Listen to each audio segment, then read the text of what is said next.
This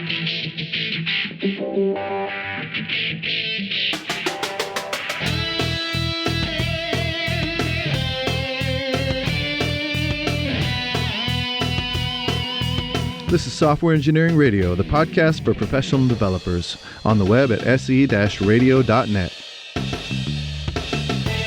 SE Radio brings you relevant and detailed discussions of software engineering topics at least once a month. SE Radio is brought to you by IEEE Software Magazine, online at computer.org/software. Okay, welcome listeners to another episode here on Software Engineering Radio. This time we talk about database evolution with Pramod Sadalage and Martin Fowler. Would you like to introduce yourself to our listeners? Sure, you want to go first, Martin? Okay, I'm Martin Fowler, a very loud and regular writer and speaker and general loudmouth on software development. Hi, this is Pramod Sadalage. Like Martin said, I'm very much interested in software development, and I generally like the data side of things in any application, and the current scheme of things, like with agile software and with the NoSQL movement and all those things, I think data is playing a big part in the current software development lifecycle. Okay, so let's dive into our topic for today, the database evolution. So what do you exactly mean with database evolution?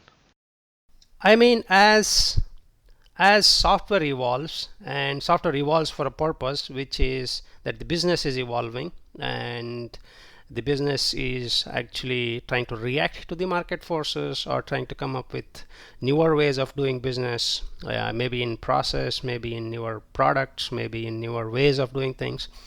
But as they come up with newer ways of doing things, the software has to evolve that caters to the business, and which means the database that the software is using has to evolve.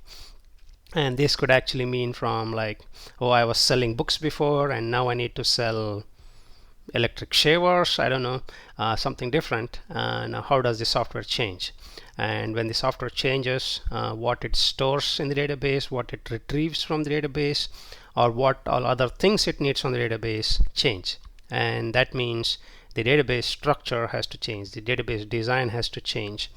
And this can take different implications, like I was supporting 50 users before and now I need to support 5 million users. That can also change some database things, or it could also mean different business processes and things like that. So all of that is encompassing the idea of database evolution. And of course, like I said, requirements are changing, so that's why database evolution is happening. Okay, so a good point is we will not talk about the evolution of database systems itself, like, how did MySQL evolve over time or so. We talk about developing software that is using a database, and this database, or the schema, mostly the schema in the database, or the data or whatever inside that will change over time. Yes. Yes. And I look at it as tying into the way in which we're have shifted our thinking about software development, in the sense that we had a point of view that the only way to build software sensibly was to come up with a design before we begin construction and then map that construction to the design. And what people like me in the Agile movement have advocated is that it should be a much more ongoing process, and we need to be able to handle changes well. And when I started with actually my early days at ThoughtWorks back in 2000 or so, one of the debates was, can we really do that on top of a relational database system? And Pramod was very instrumental at not just demonstrating that it could be done, but actually doing it in the context of a large-scale project. And that's a very significant step, because a lot of projects are based on handling large amounts of data stored in relational databases. So you have to be able to figure out how to evolve that database. And it's more complicated than the code evolution, because not just do you have to make a structural changes to the database, you also have to decide how to deal with the data, because you can't just throw away the data and rebuild it again in the way that you can when you're evolving code designs. You actually have to think about how to migrate the data as well. What do you think are the most important elements of dealing with a database in an agile and evolutionary way? There are lots of things, like small things such as CI or continuous integration. How do you put the database aspect into that? The other is about branching, like when I branch, what happens? How do you migrate code? Not just application code, but like database code, and which version is correct, which version, like versioning is a big problem. The other aspects are like, how do you give a sandbox? Like how can you give a sandbox to people? Can you automate it and things like that? Because in software development, people will start up their own application server, start up their own application on their own machine or some other instance. Can you do that with the database, and how can you do it very easily? Especially for the developers, can you have a setup where people can start their own instance test, like especially in a unit test scenario, can you start off and do your unit testing and then basically throw away everything and start fresh again without much effort? And how do you put all of this through a continuous integration cycle? I mean, that's mostly on the development side, but if you move it further up the chain, since new features are being delivered constantly, how do you keep the QA environment in a good state where only the new features are being given to them with the new database changes, but their existing test data is not being messed with, right? So that's an important challenge, like how do you do that? And similarly, like how do you take this to production? Like there's constant stream of changes. How do you deploy without affecting the actual availability of the application or even the actual data in the database, and not making it go bad in the sense that you do some mistakes? So how do you do all this while there's a constant stream of changes? Let's make it a little bit more concrete and take a look at the, I think, the daily developer life. So what does it look like for a general agile developer dealing with the database in an agile and evolutionary way? Sure. So let's say you are a developer and you have a feature to work with, right? So in the morning, stand up or something, you sign up for a feature, and the feature says, oh, I need to create a screen that can like I'll be able to search for a customer. If not found, then I'll be able to create a customer, right? So if that's the feature that you are going to develop, so the first thing you're going to do is see if the customer can be found, or is there a way to actually find the customer in the database. If not, then you're going to say, okay, can I create a view, or can I do some kind of stored procedure to search for it, or can I do a select, something like that. You need to find out how am I going to do that, and you're going to go ahead, either create the view or create the stored procedure or create the select inside your Java code or whatever you have, and then do that. And then the next thing you're going to do is, if not found, I need to save it. Now what do I need to save it? Does the customer table I have currently have all the attributes or the columns that I need to save, right? So if not, then do I need to add to the table, or do I need to create a new table, or things like that? If you need to create a new table, you need to like see what are the things I need to save, or what are the columns I need to create. And if you go down that path, ultimately you'll end up with like either a script to create a view and a script to add the columns or create the table and things like that. So when you are done with this work, what you're going to do is basically say, okay, now I'm ready to commit this work back to the trunk or mainline development. And at that time, you're going to check in all the Java code or all the programming code that you wrote, along with all the database changes that you did into your version control system. So the key there is not just the software changes, but the database changes are also tied to the same check-in, and that helps you later when you deploy to different environments about like, can I use the same commit to deploy the code as well as the database changes. Okay, and then the next step will be now the code and the changes are in the version control. The continuous integration will run. We'll maybe, I don't know, automatically run some unit tests on it. Maybe even some integration tests using some actual database. How does that database get the changes? Right. So we figured out early in the beginning, like Martin was saying way back in 2000, that you need to have CI that touches the real database, right? So I know a lot of people recommend not touching the database, especially for unit testing and those kinds of things. But if you have database as a major component of your application, you need to run CI against the real database, right? And like I was saying, like let's say you have a script to create the table and a script to create a view. These scripts need to be run by the CI machine, CI instance on a real database, and let the table be created, let the view be created, and you need to have some unit tests which are more like a integration test that actually go connect to the database, put something in the table, get something back, search from the view and things like that, right? Or use the view in your test. And when that happens, when the build comes out of that CI instance, you know that this particular database version is actually good with the application version. The biggest problem I see mostly in this kind of in the database application setup is if you're not using this kind of CI instance, you have this problem of I deploy an application, it's running against a database, and the database is not the right version, or the application is not the right version. When the application runs, you get like column not found, table not found, and those kinds of things. Those can all be eliminated by if you have this CI and the database scripts as well as the application code in the whole version control being confirmed by the CI instance.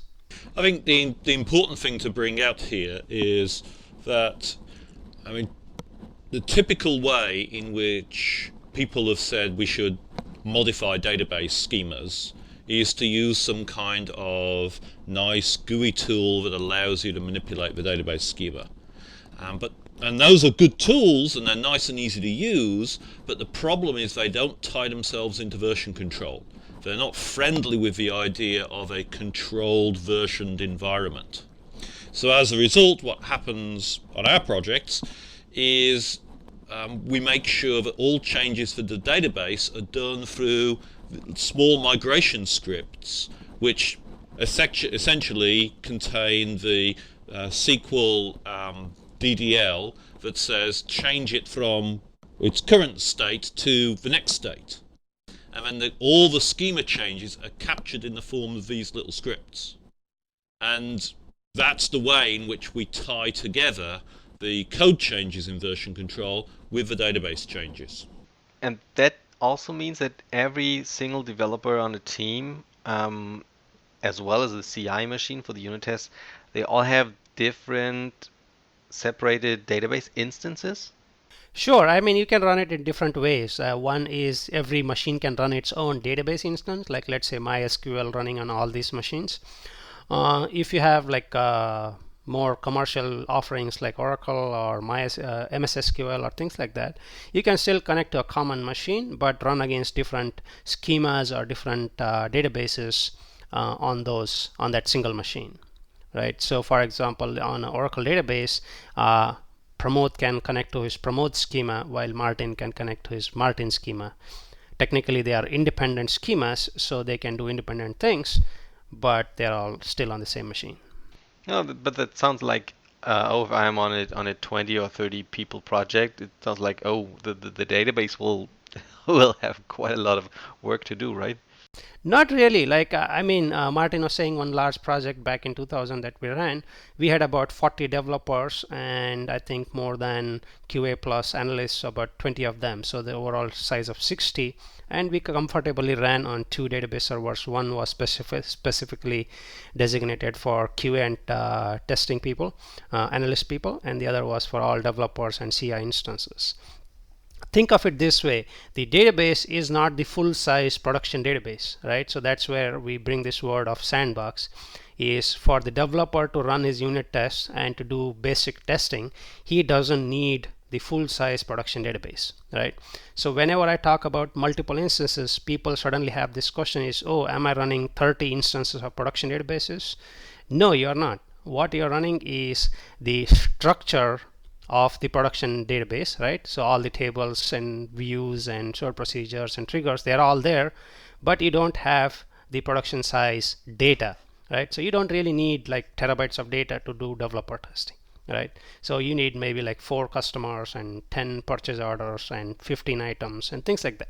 And that can all be scripted and put in your database by an ant target or by whatever means, and your database is actually very small. Like the database data size is very small. The actual structure is the same. Okay, I see.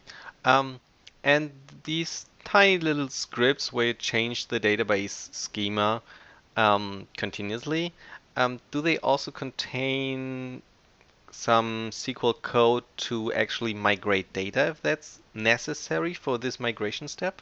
Yes, they have to. I mean, that's the biggest power of this is when I change, let's say for example, when I started, I had the customer and the customer's address all in the same table. And as I went further, I not realized, but the requirements changed that I could have the same billing address and different shipping address and different kinds of different addresses. Then I need to split the address table out from the customer table, right? So I write something like a create table address, and then I also need to move the data from the customer table to the address table, right? And then remove the address related columns from the customer table. All of this is a single refactoring, right? Or a single requirement that you implement.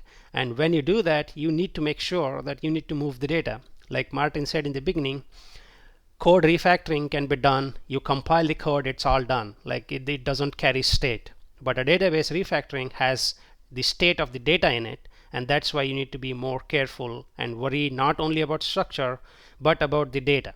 Because if you lose the data, your refactoring is worthless. Nobody likes losing data in their databases.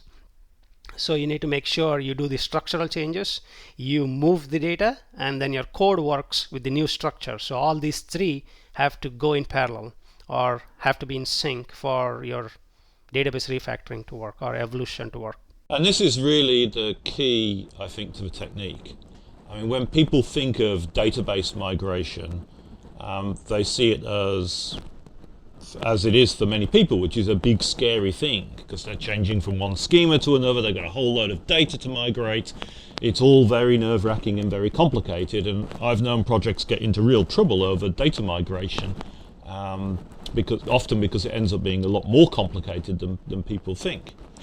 But what happens with this technique is you break it down into very small individual migrations, just moving a column from one table to another table. Very small things with a very small schema change and a very small bit of data migration that goes with it. And the real beautiful thing about this is that these small changes all compose together really nicely. So as long as you're doing little change, little change, little change, you can actually achieve a very big change by stringing the little changes together. It's really like any transformation process. Often big complicated transforms can be broken down to very easily composable small transforms, and that's what's happening here. You mentioned a lot of times that it's very much like typical, let's say, code refactorings, right? There is an existing code, you change it. There is an existing database schema and you change it in tiny little steps maybe. I remember from code refactorings and reading books about that, there are catalogs of typical situations and how to deal with those situations, how to break those refactorings down into small steps. Do you have something similar in mind for working with databases, or are there typical situations coming up? Oh, sure. I mean, the database refactoring book is all about those catalog of things you could do to a database. And I think Scott Ambler and myself wrote that book 6 years ago. And it has a catalog of refactorings that you can apply. And the catalog can be broken down into like structural changes, into data quality changes, and a bunch of other things. And there are about 60 plus refactorings available. And you can take any refactoring in there and apply it multiple ways. And in the book, we do talk about this phase in the middle called as a transition phase.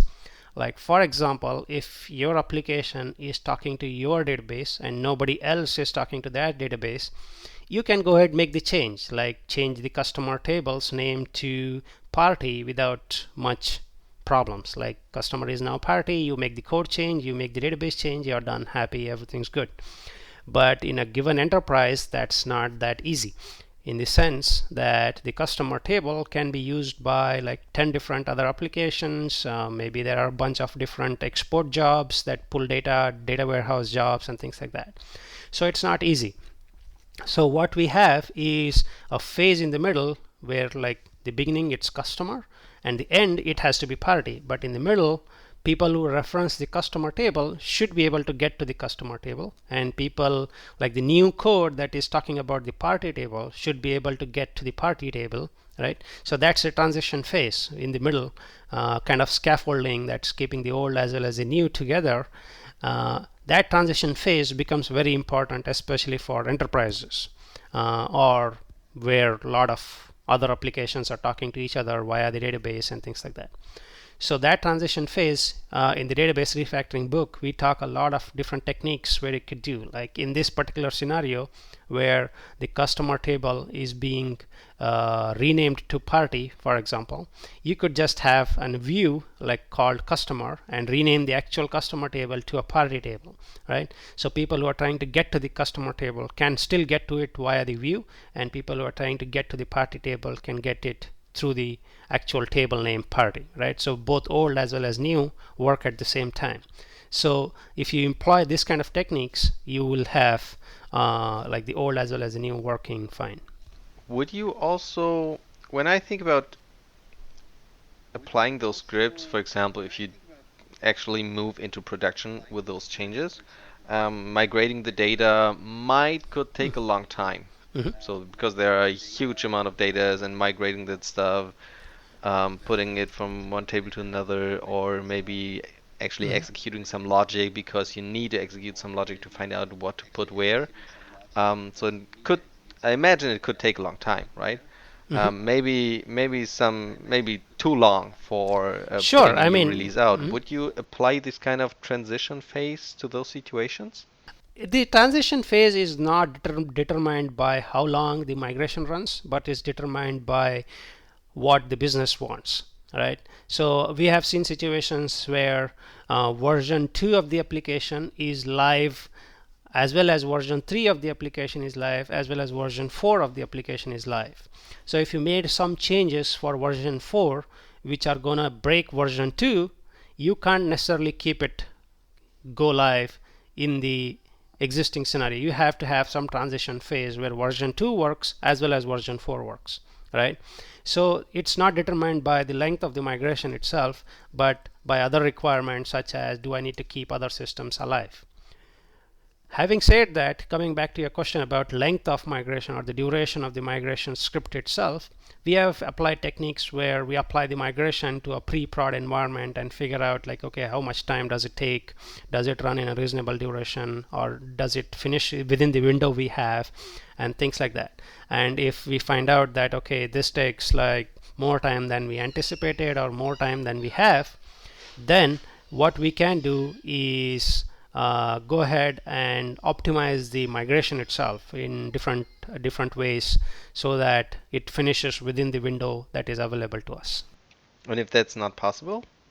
If that's not possible, then we tend to like break the migrations down and then apply them in phases, or like pre-apply them. Like some of the places where we have used is we'll pre-apply some migration and then just move the delta later. Like we moved, let's say, 5 million customers beforehand, and whatever new changes happened, we'll just apply the delta afterwards in the window that is available. Oh, okay. Can you tell us a little bit more about this transition phase? Maybe some typical famous patterns or practices out of that?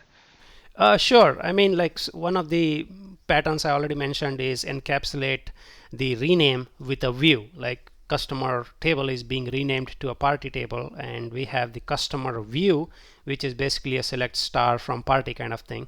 And so people who are used to talking to the customer table can still talk, and people who are going to talk to the party table is available there, right? That's one way.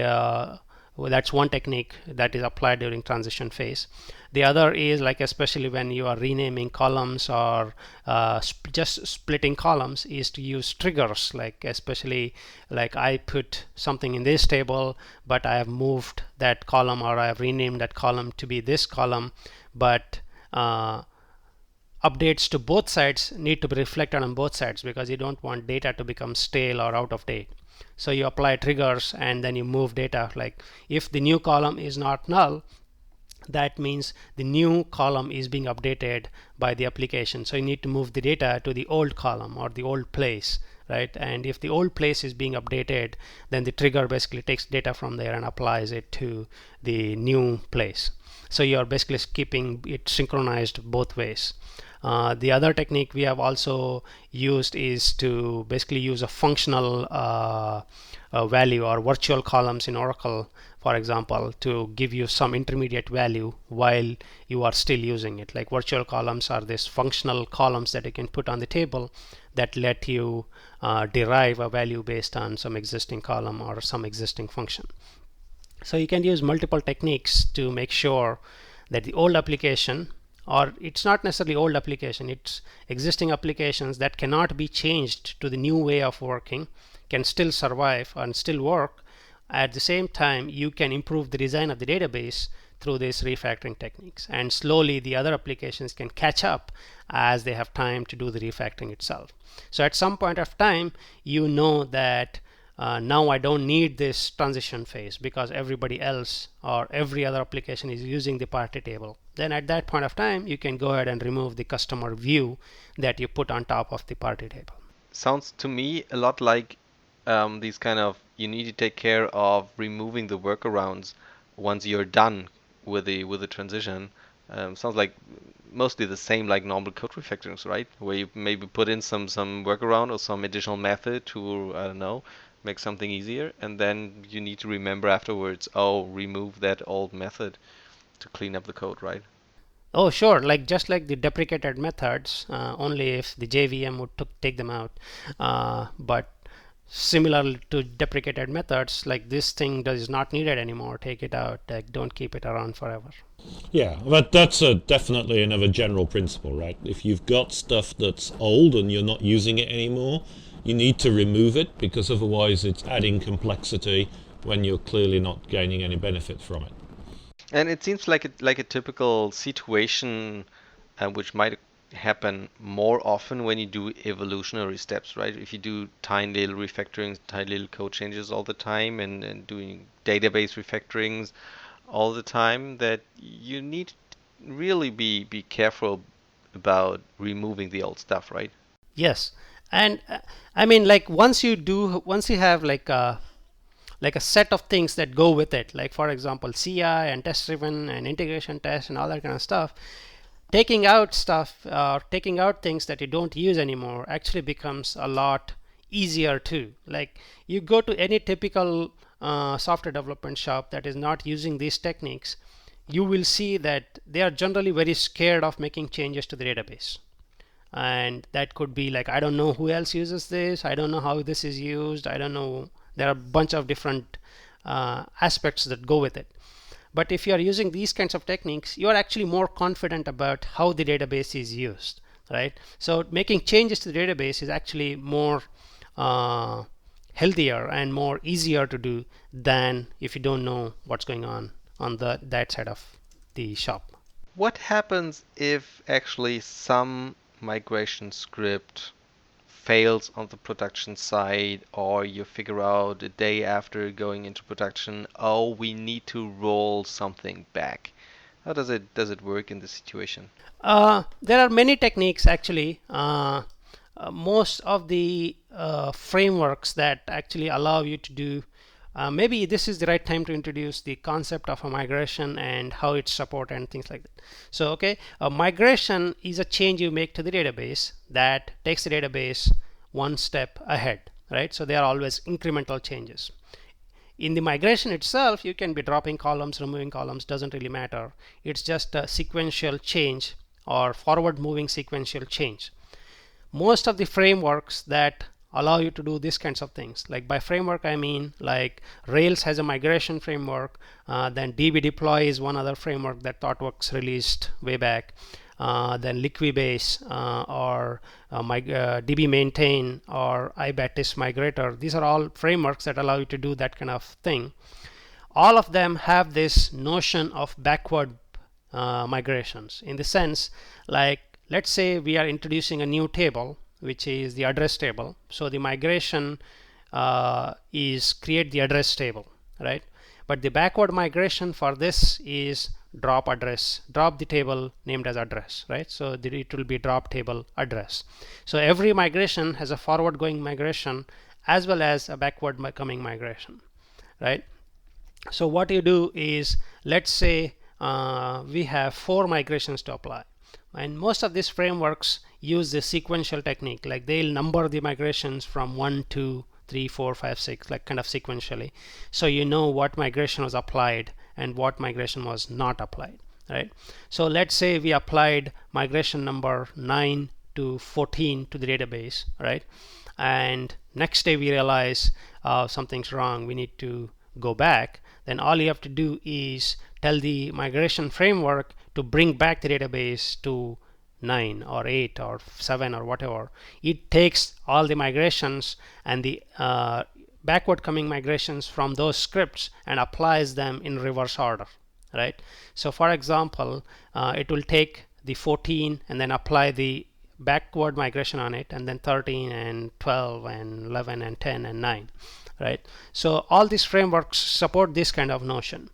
The one thing to remember is backward migrations are very tricky, because like, let's say for example you did some refactoring and then data was put in that address table, and in the backward migration, because the application was live for like at least 2-3 hours or whatever that you realize, in the backward migration you will drop the address table, but you lost the addresses that were in the address table. So you need to be very careful, not necessarily careful as in careful, but you need to understand the effects of what's happening in a backward migration, what's happening in the forward migration, and things like that. Even in the forward migration, there are situations like these when you are actually refactoring and dropping tables and things like that. If you know that you need the data later, or you may need the data later, it's better to rename the table and keep the table around than just go ahead and drop it, right? So these techniques do help in the backward as well as forward migration. Oh, that would be my next question. So typically, let's say drop table is mostly forbidden and replaced by rename table until it's never being used for a very long time. You need to realize like how you are going to use it.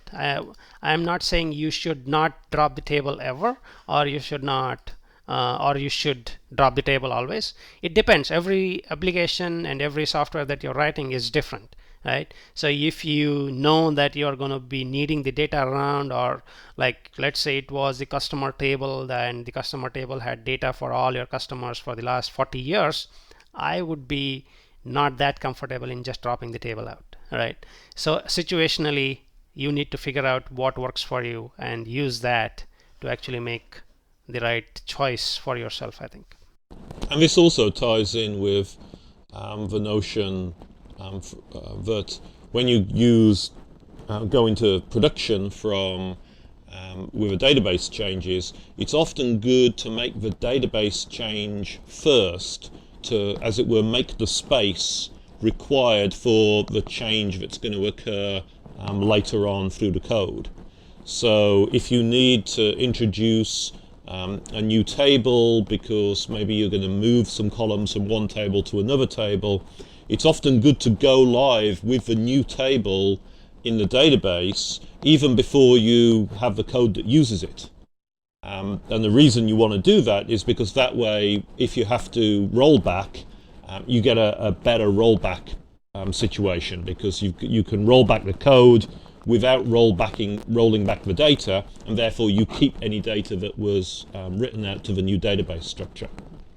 Actually, there are a lot of advanced techniques to doing this, and one, like Martin was saying, the whole database as well as the code changes are moving at a different mainline development. Like the database is actually ahead of the code when it hits the production environment, and that helps you do this. Like some people also use like a standby database to apply the migrations and then literally switch in the middle of like the night or something like that, so that the switch is actually very instantaneous and your database is always like a replicated database or something like that. They apply the changes to the replicated side and then just switch, and then there's no actually waiting time for the migration to actually run, because the migration is pre-run and things like that. So there are various techniques to do that. The kind of databases that we talked about sounds like we talked mostly about relational databases. Mm-hmm. What about this new movement of NoSQL databases? Do you have experiences with database evolution in that area? Oh, sure. We used like a lot of document databases and things like that, MongoDB especially. And we did learn a lot of things. Like people do say like NoSQL, you don't have to worry about schema changes. You can basically persist your new object and not have to worry about the old object and how do I rename the columns and things like that. But the one thing certainly we learned was, like, let's say for example you have a document that has a name and city as its attributes, right? And you basically save it and retrieve it and that kind of stuff.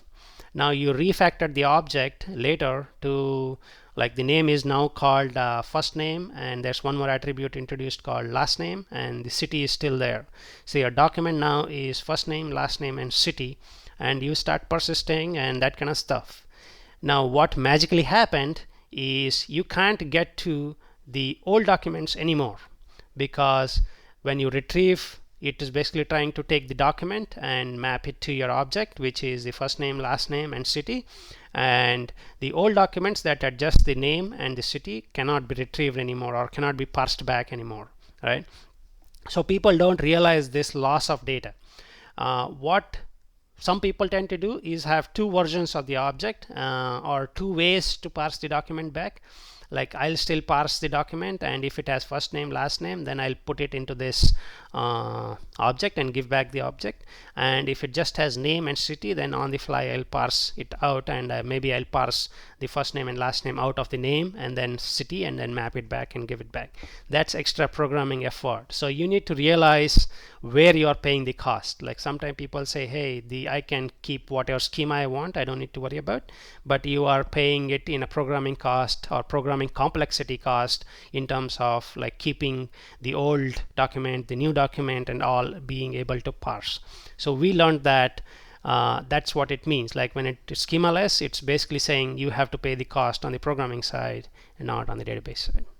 Do you think that some of the techniques that you written down in the book can also be applied to NoSQL databases? Yes, especially the migration techniques. We certainly applied them even to the NoSQL database. Like when you deploy a new application or the new version of the application, you need to make sure that the documents in the current database actually let your application work. So one of the things we did was we wrote a probe in our application that actually pulled out a random document and see if it can parse that. If it can parse that, then it knew that I can actually read this database or else I cannot. So things like that are actually very good, so that you don't lose data. Like there's actually a big chance of orphan data that you cannot get to because of these kinds of things. Yeah, and the core principle of make the migration through lots of small migrations, each one of which changes schema and data together, that core principle still holds. So that, I think, is the real underlying similarity between using the SQL and the NoSQL databases. Okay, so we talked a lot about database changes and then doing tiny little steps for changing databases. That to me sounds also a lot like we need maybe some organizational changes, like I don't know, the different sections of the organization working more closely together. Is that right, or what do you think about that? Yes, this is a very big issue. I think one really sad thing that's happened to software development, particularly in the enterprise space, is that we've seen a real barrier go up between application developers and database administrators. And they are seen almost as separate professions. They read different books, they read different websites, they go to different conferences, and there's very little contact between the two. A lot of application developers think, oh, I don't need to understand SQL and how databases work because that's what the DBAs do, and they're all idiots anyway. And a lot of DBAs go, well, I only need to know about how a relational database works and try and keep those stupid application developers from messing around with data. And that barrier, I think, has caused us a great deal of problems. And what we have to do, like so many of these organizational barriers, is break it down and get the two separate groups collaborating much more closely. I mean, definitely, like not just the collaboration, it's also the end result. Like in the sense, like the same problem, if the software developer doesn't know, can be done better through a database technique, then the actual end product suffers that lack of knowledge. And not necessarily I'm saying the software developers don't know the database, but the database side people will also not know how the application is using data, what is the purpose of the application, what business problem it's trying to solve, right? So if both sides actually get a better view of this, you can actually come up with a better solution to the business problem. And that, I think, is the key here in collaboration and actually making one team, right? We recommend that the database people actually sit with the software developers when certain things are being done. Like if you launch a project, make sure that there is some database person on that project all the time, and you make sure that the developers know whom to go talk to, or whom to actually shout at. Like in an agile team, you'd rather have the database person on your same project room or on the same table, so you can talk to the person, you can have these conversations with him and learn from him, and also get your things done faster. Instead of writing like an email or like making a phone call, I'd rather have the person in front of us or in the same project room, so you can whiteboard, you can have whiteboarding sessions with him, and the rest of the team can also understand how the decision was arrived at, like how do I design certain table or do certain things like architectural decisions, like do I need to do this in certain ways or things like that. So those things, when they are done in the project room, actually improve the productivity of the whole team and give you better software for what you're trying to solve. And in fact, one technique that and description of this that I found very interesting actually was from Pramod when he described how he liked to work. And one of the things that he would do, you can butt in, Pramod, since you're here if I get any of this wrong, was to just monitor the changes the developers made to the database schemas through their local work, because obviously any developer can make any change to the database. So as the DBA involved, Pramod would watch the changes they made, just look through the logs, and if he saw something that wasn't quite right, he would then go and talk to the developer and then show the developer the better way of doing it, or understand what it was the developer was really trying to do, and that would help trigger that collaboration through monitoring the changes. Yeah, and the relationship was not like I'm going to come scold you. It was more about let me understand what you're trying to do and then improve it, because confrontationist approach will not solve the collaboration or will not help collaboration. So I always thought, and I always still think, that collaboration should come through and give you better productivity, give you better software quality, and give you better things in the end, and not result into a bad situation for the whole project. And in fact, this is a broader thing. I've heard it from other team leads and architects, that monitoring the changes, and when somebody does something that they don't agree with, using that in a collaborative sense. You go to the person, you understand what they were about doing, and then work together to find the way to do that. And particularly going it with without this I have a stick attitude, but instead with an attitude of, well, I've got some greater knowledge, but maybe I'm missing something, so between us we can figure out where to go from that. And I think that's a very good way in which any kind of either team leader or someone with specialist skills can effectively collaborate with people.